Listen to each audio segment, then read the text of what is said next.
Hi everyone, Muddy Melissa here. So I recently got a question about what do you do when you're a runner and you're injured? Basically, how do you stay in shape so that whenever your injury heals, you are still prepped and ready to go and get back in the game? And this is a common question because, as we all know, with runners, it's not a matter of if you get injured, it's just a matter of when. Running is a highly intense activity, very weight bearing. Your entire weight is coming down on your joints. So it's extremely common for runners to get injured. It happens. It's just a matter of when and how bad and how to least minimize the effects of it. So, one of the things that you can do is biking. It's really a great thing because there's no weight bearing. You're not placing any weight on your joints. So that's always a good thing to do when you're injured and you're a runner. It keeps the leg muscles active and it really mimics quite well the activity of running without placing any weight on your lower body. You can bike outdoors or you could use a bike machine indoors. You could go to spinning classes. Any of these things would be suitable, and they're going to keep you in shape, and they're going to keep up your aerobic endurance so that whenever your injury heals and you can bear weight on your lower body, that you are going to be ready to go. Along with that, you can use an elliptical. Same thing. It's a little bit more weight bearing, but not quite as intense as running. You're not pounding the ground with your feet. You're not coming down with force.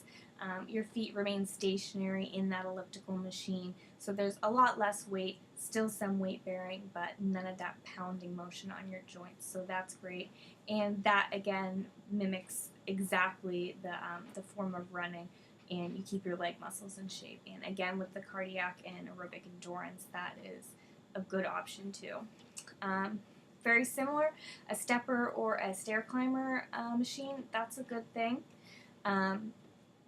That's a little tough on the joints too, but this is better for the leg muscles because you are using that to build up leg muscles with that stepping motion. So if you really want to make sure that you're keeping your muscles intact and as strong as possible, then using a stepper or a stairmaster machine is a good thing too. Again, closely mimics the form of running, and your endurance is going to stay intact too. So again, that's a great thing. Another one I hear a lot is swimming. Swimming is a great thing. It involves a lot more of the upper body. I caution people against using this when they're injured just because they underestimate the limiting factor of their upper body. For a runner, you can run for hours on end possibly, but that doesn't always translate into upper body strength, which is needed for swimming. So if you can run for 4 hours and run a marathon, chances are you're still not going to be able to swim for 4 hours and do that activity for that extended period of time just because of the lack of upper body strength. It's a good thing to do. It's a great way to stay in shape. You're using your legs, but because of the arm movement, it might limit what you're able to do. So it might not be able to keep you at that aerobic capacity that you're used to because you just might not be able to do it for as long. So I caution people against that. It's great to incorporate it, especially if you like it and it's fun. The lack of weight bearing is a great thing too, but just keep in mind that your arms are involved too, and that takes a lot of strength that you just might not have. Kind of along with that is water running. This is what I would think is preferable to swimming.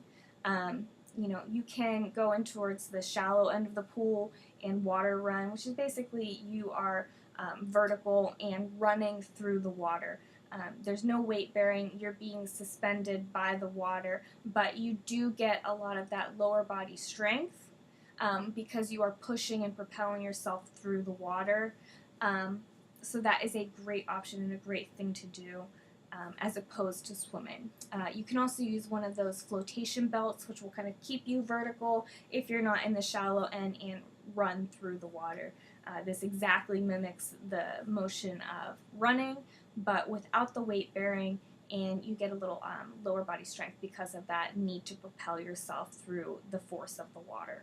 So I would prefer that over swimming, but again, swimming is an option. You just need to have the upper body strength and upper body capability to do that. So those are all things that are going to keep your aerobic endurance intact and keep your cardiac ability intact. That's really important, especially if you're an endurance runner. You don't want to just sit around the entire time that you're injured and then your injury heals and you're ready to go back, and then suddenly you are gasping for breath and you're thinking, I used to be able to do this. So those are things that you can do that is going to keep that intact, so that your endurance levels stay up. As opposed to that, some other things that you can do, if you are absolutely unable to do any sort of lower body activity, if your injury is that severe, something that you might want to consider is rowing.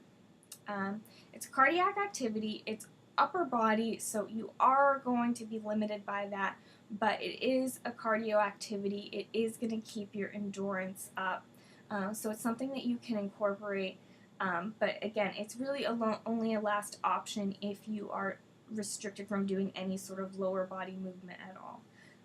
But it is something that is available if that's the case for you. Another thing that a lot of people want to incorporate is weightlifting. The leg muscles, as we know, stronger legs equal better runs, faster times, so that's a great thing. And if you can't do what you want to do, weight bearing and pounding on the ground, if you're restricted from doing that, weightlifting is a great thing to do.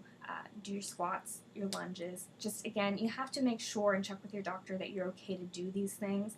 But if you are, and if it's more a matter of the plyometric activity, the jumping up and down, that is an issue, then weightlifting, squats, lunges, things like that are going to strengthen your muscles so that when you do get back in the game, you have those strong leg muscles intact and you're ready to go.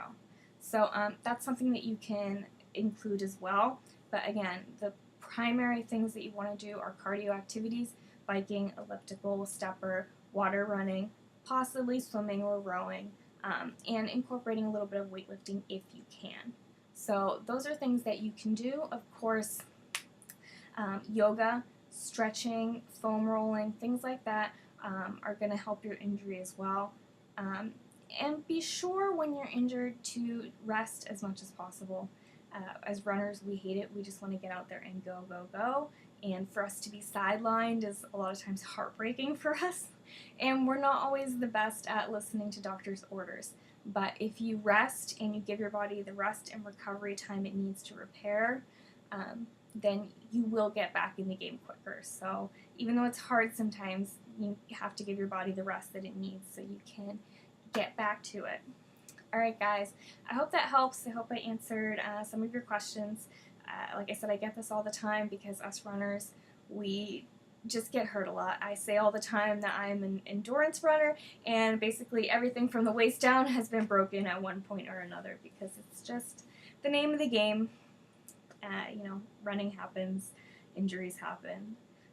So alright guys, thanks for watching. Bye.